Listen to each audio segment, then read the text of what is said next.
விஜய் பொறுத்தளவு விஜய்க்கு வந்து கொள்கை கோட்பாடெல்லாம் எதுவும் கிடையாது.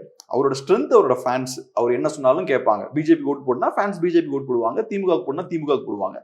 அவருக்கு போடுனா அவருக்கு போடுவாங்க. அப்படி இருக்கும்போது இன்னைக்கு நீங்க கூட்டணி வைக்கிறீங்கன்னா இந்த எலெக்ஷன்ல வச்சிருவாரு.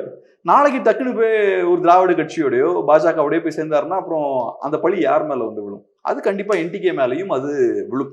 இப்ப பாஜக விமர்சிச்சு பேசும்போது கம்யூனிஸ்டுகள் அன்னைக்கு என்ன பண்ணாங்க, திமுக அன்னைக்கு என்ன பண்ணாங்கலாம் பேசுறாங்க இல்லையா? அதே மாதிரிதான் என்டிகே கிட்டையும் எம்டிகே மேலேயும் விமர்சனம் வைப்பாங்க.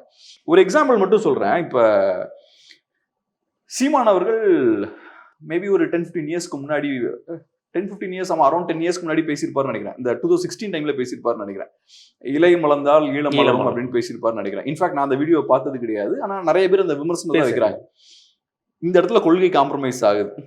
தமிழ் தேசியம் திராவிடத்துக்கு எதிரான சித்தாந்தம். ஸோ இலை மலர்ந்தால் ஈழம் மலரும்னு சொல்லக்கூடாது. அது தவறான ஒரு விஷயம் தான்.